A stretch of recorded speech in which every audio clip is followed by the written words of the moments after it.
Hello friends, কেমন আছেন আপনারা? আজ আমি আবার বানাতে নিয়ে চলেছি মালপোয়া। কেন? বোন আছে।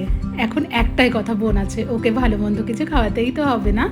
তো আজকে আমার অফিস কালিগো রাত্রেবেলায় আসবে, ওয়াইফ আর বাচ্চাকে নিয়ে। বানিয়ে ফেলছি মালপোয়া।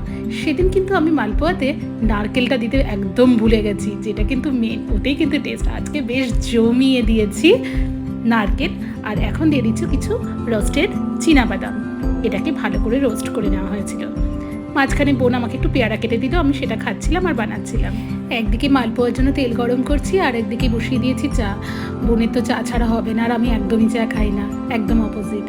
যাই হোক, এবার দেখুন মালপোয়াগুলো ভাজছি। ওয়াও, কি সুন্দর ফুলেছে, তাই না বলুন? না বাবা, বেশি আবার বলবো না, এই বলতে বলতে না পরেরটা আবার চ্যাপটা হয়ে যায়। ফুললেই তো দেখতে ভালো লাগে বলুন, একদম লুচি সাইজের হচ্ছে এক একটা। একদিকে মালপোয়া হচ্ছে, আর একদিকে আমি কাবুলি চানার জন্য সমস্ত মশলাটা কষিয়ে নিচ্ছি। যারা আসবে তারা আবার আজকে ভেজ খাবে। আমি এদিকে কাবুলি চানাটা অলরেডি সিদ্ধ করে রেখে দিয়েছি।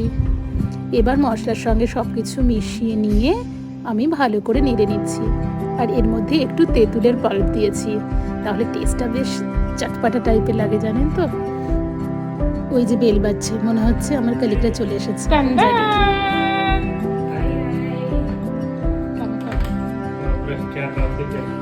दिव्यांग तो अभी भी नहीं आया।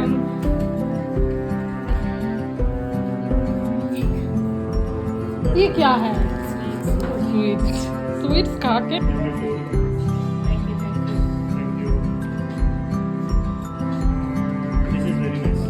Thank you for your kind review. আমার কন্টেন্ট যদি আপনাদের ভালো লেগে থাকে তাহলে please like, share and subscribe my channel. ভালো থাকবেন।